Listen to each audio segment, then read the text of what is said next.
வணக்கம் நண்பர்களே, நீங்கள் பார்த்து கொண்டு இருப்பது உங்கள் கௌசிகா ரிவ்யூஸ். சரி, வாங்க வீடியோக்குள்ள போய் என்ன நடக்க போகுது அப்படின்னு சொல்லிட்டு பாத்தீங்கன்னா, கரெக்டா நம்ம வெண்பா இருக்காங்களா, அவங்க வந்து அழுகையோட ஒரு பக்கம் ஓடி போயிட்டு தனக்கு அம்மாவும் வேணாம் யாரும் வேணாம், என் அப்பா மட்டும் போதும் அப்படின்னு சொல்லிட்டு அழுகை கண்ணீரோட போயிடுறாங்க. என்னடா நடந்துச்சு, ஏதா நடந்துச்சு, ஏன் அழுகை கண்ணீரோட போனாங்க அப்படின்னு சொல்லிட்டு பல கேள்விகள் உங்களுக்குள்ள இருக்குங்க. இதுக்கு எல்லாமே ஒரே ஒரு பதில் தாங்க. அது என்னன்னு சொல்லிட்டு பாத்தீங்கன்னா, அது வேற யாரும் இல்லைங்க, நம்ம மல்லி தாங்க. மல்லியோட வருகை இல்லாததுனால ரொம்பவே கவலைப்பட்டு அழுகையோட போயிடுறாங்க. ஆனா இருந்தாலும் நம்ம மல்லி அங்க போகிறதுக்கு ஒரே ஒரு ரீசன் தான், இன்னைக்கோட லாஸ்ட் நாள், எப்படியாவது வெண்பாவை வெறுக்க வைக்குவேன் அப்படின்னு சொல்லிட்டு வாக்குறுதி கொடுத்துருக்காங்க. வாக்குறுதி கொடுத்தபடி இந்த 10 நாள் முடிய போகுது இன்னைக்கோட. அதனால நம்ம எப்படியாவது இதை நம்ம நிறைவேற்றி விட்டு நம்ம இந்த இடத்த விட்டு கிளம்பணும். அப்படி கிளம்பினா மட்டும்தான் அவருக்கும் ஒரு பக்கம் சந்தோஷம், நம்மளுக்கும் ஒரு பக்கம் திருப்தியா இருக்கும்.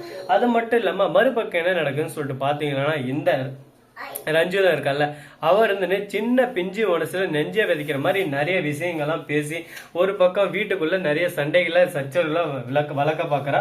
இதை தெரிஞ்சுக்கிட்ட நம்ம மல்லி இருந்துன்னு இவ்வளவு சீக்கிரம் இவன் இந்த மாதிரி பண்ணக்கூடாது, இவளை எதனா ஒண்ணு பண்ணிட்டு தான் போகணும்னு சொல்லிட்டு நம்ம விஜயை கூட்டின்னு போயிட்டு மிரட்ட ஆரம்பிச்சிடறாங்க. விஜய் ஒரு பக்கம் இருந்துன்னு, என்ன மல்லி எதுக்காக என்ன மொட்டை படிக்க சொன்னா அப்படி இப்படின்னு சொல்லிட்டு கேட்கறாங்க. இப்ப வருவா பாரு அப்படின்னு சொல்லிட்டு ரஞ்சிதா வரா. ரஞ்சிதா கையை பிடிச்சி முறுகிறா. ஏ மல்லி லூசா, நீ அவ கையை எதுக்கு பிடிச்சி மறுகிற, நீ இன்னைக்கோட இந்த வீட்டை விட்டு போறவ அந்த ஆத்திரத்தில் பண்ணுறியா அப்படி இப்படின்னு சொல்லிட்டு கேட்க, ஏய் உண்மையா சொல்லுடி, சொல்றியா இல்லையா, கையை உடச்சிட்டா அப்படின்னு சொல்லிட்டு சொல்ல, ஐயோ மாமா என்ன மன்னிச்சிருங்க, அந்த பிளாஸ்க்ல தண்ணி இருந்துச்சுல அது எல்லாமே நான் ஊத்தி வச்சுதான், இவ ஆற வச்சுதான் வச்சா, நான் தான் ஊத்தி வச்சுட்டு மல்லி ஊற்றி வச்சா அப்படின்னு சொல்லிட்டு வெண்பா கிட்ட சொல்லி எடுக்க வச்சேன். அது எல்லாமே என்னோட பிளான் தான், என்னை மன்னிச்சிருங்க. இவளை எப்படியாவது அந்த வீட்டை விட்டு துரத்தணும், உங்க மனசுல நான் இடம் பிடிக்கணும், உங்களுக்குள்ள நான் இருக்கணும், இந்த கலப் பண்ணேன் அப்படின்னு சொல்லிட்டு சொல்றேன்.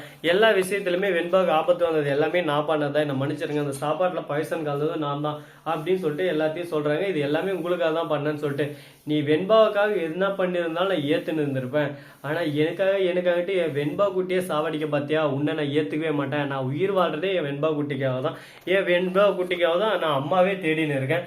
அப்படிப்பட்ட என் வெண்பா குட்டியை இந்த நிலைமைக்கு ஆளாக்கணும், உன் கையை முறுக்க கூடாது, உன் கையை உடைச்சு அடுப்பில் தான் வைக்கணும் அப்படின்னு சொல்லிட்டு விஜய் பேச ஆரம்பிச்சா. என்ன பேசுறது ஏது பேசுறதுன்னு சொல்லிட்டு தெரியாம ஒரு பக்கம் திருத்து முழிக்கிறா நம்ம ரஞ்சிதம். ஐயோ கடவுளே, என்னடா இது, தான் ரோட்ல போயின்னு அந்த ஓனானை எடுத்து தான் வேட்டியில போட்டுன கதையாகி போச்சு. இப்ப என்ன பண்றது, குத்துதே கொடையுதுன்னா ஒன்றும் பண்ண முடியாதுங்க. அடுத்து என்ன நடக்க போகுது, அடுத்து என்ன பண்ணலாம் அப்படின்னு சொல்லிட்டு அடுத்தடுத்து யோசிச்சுன்னு தான் போயானுமே தவிர, முடிஞ்ச விஷயத்தை என்னைக்குமே நினைச்சு கவலைப்பட்டா ஒண்ணுமே நடக்காதுங்க. அடுத்து என்ன நடக்க போகுது, அடுத்து என்ன பண்ணலாம் அப்படின்னு சொல்லிட்டு அகைன் நம்ம யோசிச்சுன்னு ஒரு பக்கம் நம்மள நம்ம டெவலப் பண்ணினா மட்டும்தான் வாழ்க்கையில நம்ம முன்னேற முடியும், சிறந்த நிலைமையில வர முடியும்.